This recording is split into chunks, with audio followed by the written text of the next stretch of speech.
We had a great basketball team at the University of Kentucky. When I talk about great, I mean great. With the 3 years I was working on my two master's degrees, they won the NCAA championship twice, and they lost it once. They went to the championship all 3 years. That's how amazing that time was. And Antoine was one of the leaders. He was the boss. He was the king. He was the guy. And I remember being so concerned, even when I was in my little 25-year-old brain, I was worried. I said, what's going to happen to a man that gets hundreds of millions of dollars where his education is just not where it needs to be, where his awareness may not be where it needs to be. And I remember thinking that, and lo and behold, years later, I see the headline of how much money he lost. And I hear the stories. Oh, I was gambling all night with Michael Jordan, and we would spend $2 million, at the casino, and all I see is culture. I see economic culture. Economic culture is heavy. Economic culture is very important. If you have an economic culture that tells you to go and blow your money at the casino, then that's what you're going to do. If economic culture tells you you're supposed to run to a club and put $1,000, $20,000, $50,000 in a stripper thong, then that's what you're going to do. And what you'll notice, and which is very unfortunate, is that when you really study the economic culture of many, many Black males in America, it comes right out of what they see on TV. And this also is connected to the fatherlessness issue as well. Right? You don't have that stern, strong father to say, boy, what are you doing? This is stupid. Don't you dare waste that money. You have TV, and you're watching TV, and you're seeing rappers doing certain things. And if you connect the behavior of some of the young, wealthy athletes to the behavior of hip hop artists that's being promoted through these videos that are financed by people who are not Black, where they want to finance the buffoonery, then you can see a direct connection in terms of economic culture. Because remember, the economic culture doesn't have to just be, bottles of Ciroc and stripper thongs.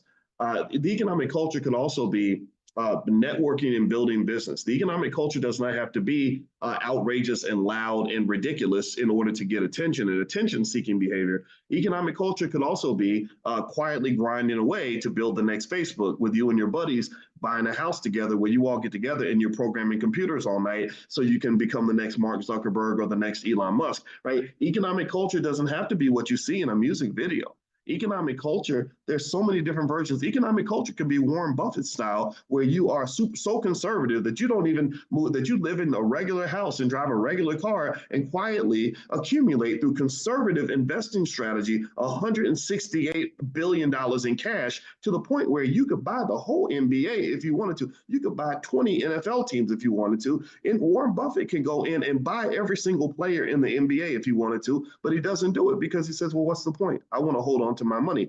I believe deeply in this simple idea that's very important in finance that I want you all to understand, which is simply capital preservation. Capital preservation. There's a rule when it comes to money that most people do not know, but this is a fundamental rule in the world of finance.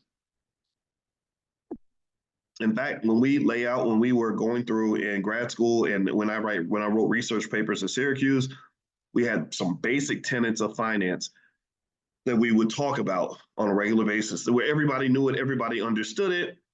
It was a fundamental part of being able to operate in a capitalist society in an efficient way.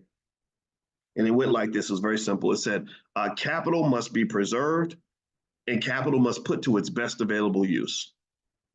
That simple idea that you must preserve, protect your capital, protect your wealth, protect your money. Capital isn't just money. Remember that most capital is not money. Most capital is not money. Most capital is not money. You have lots of other types of capital. You have human capital, your skill set, your networking capital. You have, if you have free time, time is a form of capital. That's why when we do stock options class, I show you all how we can actually sell time. I sent you all a video where I said, here's how you can loan yourself $20,000 by selling time. And I showed you, right? So that's the first part. Capital must be preserved, and then capital must be put to its best available use. It must be efficiently used. So what does that mean? That's why companies engage in mergers and acquisitions. That's why companies get bought. The reason companies get purchased on the open market or whatever is because there's somebody who looks at the capital you have. So let's say that you're running Paramount Pictures, which is a horribly inefficiently run company right now. They're just a complete mess, a hot mess. Well, somebody else says, dang, they got all those studios. They have all those intellectual property rights for all these great films that they've made through the years. They have magazines and newspapers, and they own BET, and they have all these entities that they own, and all this capital that they have. I can do great things with that capital. If we take their capital and blend it with our capital, we can get more out of it. We can make more money from what they have than they can. They made 7 billion